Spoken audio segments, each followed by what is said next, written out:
Bonjour, c'est Arletty. On est chez moi. Aujourd'hui, je vais vous parler d'un de mes super aliments préférés, le cacao. Je vais vous parler un peu de ses effets remarquables et comment reconnaître une bonne amande de cacao. C'est vrai, j'emploie le mot amande de cacao au lieu de fève de cacao. C'est mon côté botanique. Botaniquement parlant, c'est une amande, c'est pas une fève, le cacao. Et puis, dans les textes du 18e et 19e siècle que j'ai trouvé en France sur la gastronomie et le cacao, et la botanique, pardon, le cacao est décrit comme une amande et pas une fève. C'est plutôt un anglicisme qui est rentré dans la langue au 20e siècle. Le cacao cru est venu à l'attention grâce à mon ami, mon professeur et aussi mon collègue David Wolf en 2005. Cet aliment remarquable contient 1200 composants chimiques qui apportent que du bien-être au cerveau. Juste pour vous donner une idée, dans l'arboristerie européenne, il y a la millepertuis avec 300 composants chimiques pour le cerveau. Le cacao a 1200 composants chimiques. C'est vraiment l'aliment le plus complexe au niveau chimique sur la planète. Le cacao est aussi l'aliment le plus dense au niveau des minéraux. Il y a des traces de presque tous les minéraux dans une amande de cacao. Et puis, c'est l'aliment le plus concentré de magnésium de n'importe quel aliment. D'ailleurs, le magnésium, c'est un des 3 minéraux les plus importants pour le corps.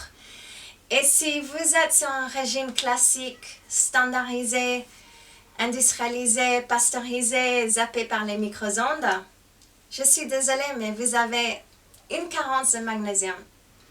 Donc, c'est important de manger du cacao.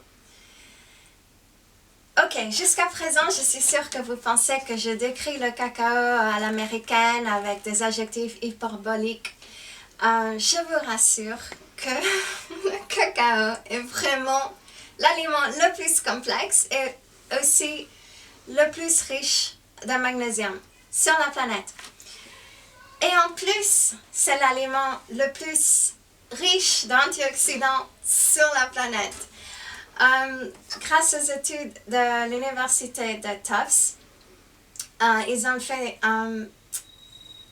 ont remarqué que le cacao sur les chaleurs-rack, c'est oxygène d'absorption de capacité radicaux, que le cacao contient 80 000 unités sur 100 grammes.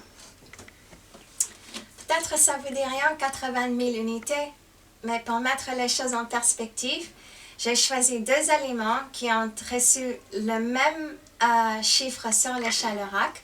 Et ces 2 aliments sont considérés parmi les plus puissants de tous les aliments.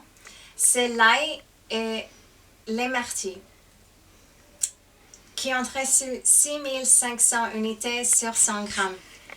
Énorme décalage par rapport au cacao. Ok, donc comment reconnaître une bonne amande de cacao?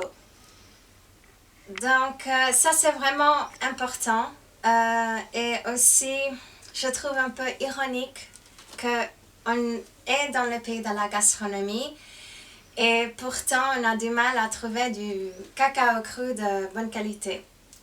C'est important de savoir que tout d'abord, il faut que le cacao soit vraiment propre, surtout si on va le manger cru.